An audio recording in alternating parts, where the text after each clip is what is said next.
notre réflexion sur Jésus ou la religion. Le thème que nous allons aborder aujourd'hui s'intitule « Jésus, sauveur et seigneur ou chef d'une religion ». Il y avait dans la même région des bergers qui passaient la nuit dans les champs pour y garder leurs troupeaux. Un ange du Seigneur leur apparut, et la gloire du Seigneur resplendit autour d'eux. Ils furent saisis d'une grande frayeur.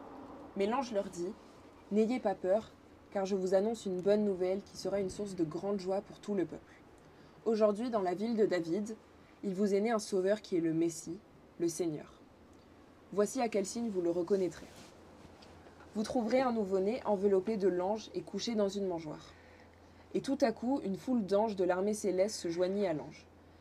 Ils adressaient des louanges à Dieu et disaient « Gloire à Dieu dans les lieux très hauts, paix sur la terre et bienveillance parmi les hommes. » Lorsque les anges les eurent quittés pour retourner au ciel, les bergers se dirent les uns aux autres « Allons jusqu'à Bethléem pour voir ce qui est arrivé, ce que le Seigneur nous a fait connaître. » Ils se dépêchèrent d'y aller et ils trouvèrent Marie et Joseph, ainsi que le nouveau-né, couchés dans la mangeoire. Après l'avoir vu, ils racontèrent ce qui leur avait été dit au sujet de ce petit enfant. Tous ceux qui entendirent les bergers furent étonnés de ce qu'ils disaient. Marie gardait le souvenir de tout cela et le méditait dans son cœur.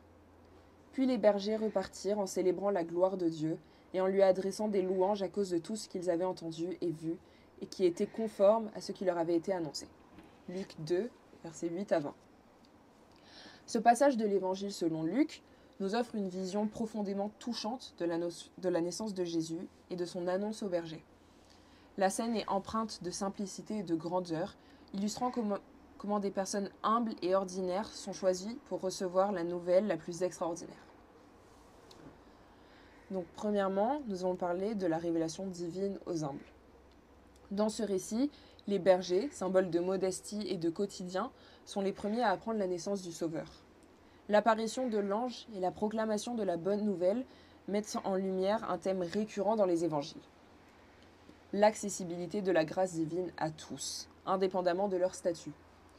La réaction immédiate des bergers, leur empressement de se rendre à Bethléem et leur joie communicative sont des témoignages de foi authentiques et vivantes. L'annonce d'une grande joie. Donc l'ange du Seigneur délivre un message d'une portée universelle. Je vous annonce une bonne nouvelle qui sera une source de grande joie pour tout le peuple.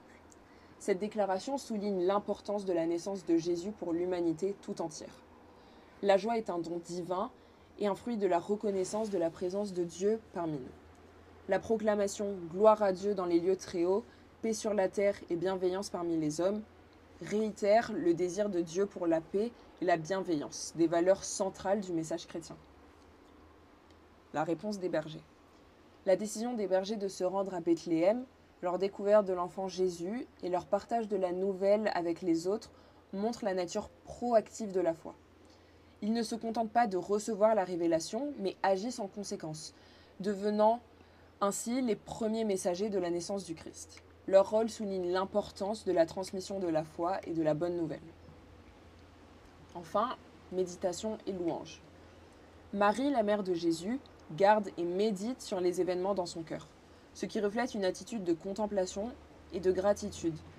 Les bergers, quant à eux, repartent en célébrant la gloire de Dieu, montrant que la véritable rencontre avec le divin mène à la louange et à l'adoration. Ce couple de méditation et de louange constitue une réponse complète à la révélation divine. Pour conclure, en rétorquant ce passage, on peut souligner comment il illustre la simplicité, l'humilité et la grandeur de l'événement de la naissance de Jésus.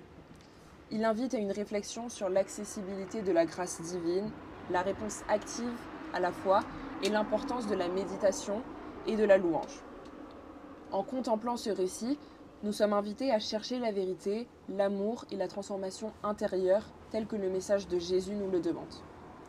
Ce passage nous rappelle que la bonne nouvelle du salut est pour tous, qu'elle doit être accueillie avec foi et joie et qu'elle mène à une transformation profonde et authentique.